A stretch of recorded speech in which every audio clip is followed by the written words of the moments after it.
Mr. Man, Mr. Small by Roger Hargreaves. Please subscribe, like and watch until the end where a surprise is waiting for you. Thank you. Mr. Small was very small, probably the smallest person you have ever seen in your whole life. Or perhaps the smallest person you have never seen in your whole life, because he was so small you probably wouldn't see him anyway. Mr. Small was about as big as a pin, which isn't very big at all, so perhaps we should say that Mr. Small was as small as a pin. Now, this story is all about the time Mr. Small decided to get a job. The trouble was, what sort of job could Mr. Small do? After all, there aren't that many small jobs. Mr. Small had thought about it for a long time, but hadn't had any ideas. Not one. He was thinking about it now, while he was having lunch. He was having half a pea, 1 crumb, and a drop of lemonade. Mr. Small thought and thought while he was eating his big lunch, but it was no use. Thinking just made him thirsty, so he had another drop of lemonade. I know, he thought to himself. After lunch, I'll go and see Mr. Robinson and ask his advice. So after lunch he left his house and walked to Mr. Robinson's house at the top of the garden.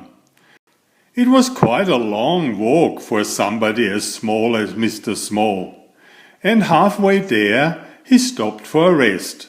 He sat on a pebble, feeling quite out of breath. A worm crawled by and stopped. "Good afternoon, Mr. Small," said the worm.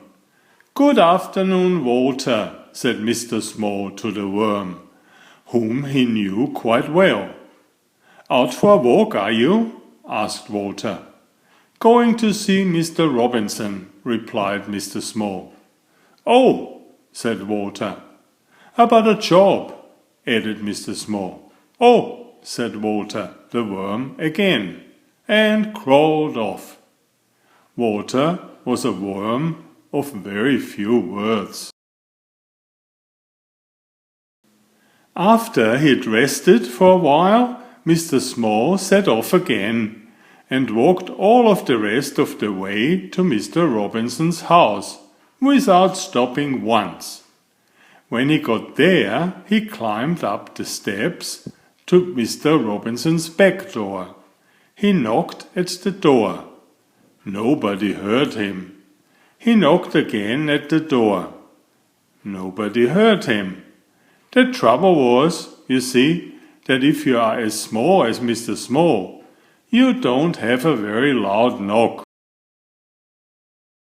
Mr. Small looked up. There, high above his head, was a doorbell. "How can I ring the bell when I can't reach it?" thought Mr. Small to himself. He started to climb up the wall, brick by brick, to reach the bell.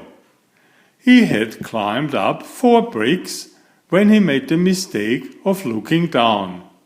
"Oh dear," he said, and fell. Bang! "Ouch," said Mr. Small, rubbing his head. Just then Mr. Small heard footsteps. It was the postman. The postman came to the door, posted his letters, and was just about to leave when he heard a voice. "Hello," said the voice. The postman looked down. "Hello," he said to Mr. Small. "Who are you?" "I'm Mr. Small," said Mr. Small. "Will you ring the bell for me?" "Of course I will," replied the postman in answer to Mr. Small's question. and reaching out, he pressed the bell with his finger. "Thank you," said Mr. Small. "My pleasure," said the postman, and off he went. Mr. Robinson opened the door and looked out. "That's funny," he said. "I'm sure I heard somebody ring the bell." He was about to shut the door when he heard a little voice. "Hello," said the voice. "Hello, Mr. Robinson." Mr. Robinson looked down and down. "Hello," he said. "What are you doing here?" "I have come to ask you advice," said Mr. Small to Mr. Robinson. "Well," said Mr. Robinson, "you'd better come in and have a talk." Mr. Small followed Mr. Robinson into the house and, perched on the arm of Mr. Robinson's favorite chair, he told him how he couldn't think of a job that he could do. Mr. Robinson sipped a cup of tea and listened. "So you see," Mr. Small explained, "how difficult it is." "Yes, I can see that," said Mr. Robinson, "but leave it to me." Mr. Robinson knew a lot of people. Mr. Robinson knew somebody who worked in a restaurant and arranged for Mr. Small to work there, putting mustard into mustard pots. But Mr. Small kept falling into the pots and getting covered in mustard, so he had left that job. Mr. Robinson knew somebody who worked in a sweet shop and arranged for Mr. Small to work there, serving sweets. But Mr. Small kept falling into the sweet jars, so he left that job. "What are we going to do with you?" Mr. Robinson asked Mr. Small one evening. "Don't know," said Mr. Small in a small voice. "I've got one more idea," said Mr. Robinson. "I know somebody who writes children's books. Perhaps you could work for him." So the following day Mr. Robinson took Mr. Small to meet the man who wrote children's books. "Can I work for you?" Mr. Small asked the man. "Yes, you can," replied the man.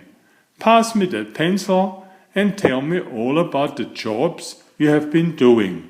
Then I'll write a book about it. I'll call it Mr. Small," he added.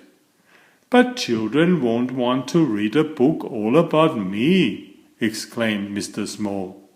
"Yes, they will," replied the man. "They like it very much." And you did, didn't you? Enjoy my new series Oliver and Jumpy. 19 video books with about 500 pictures. There's text, but I also read it aloud for the younger children. I have written 65 stories and had them illustrated at great cost for your children's fun. Oliver is an elegant tomcat and Jumpy is his lady friend. Oliver loves to ride in Jumpy's pouch when they go for adventures together.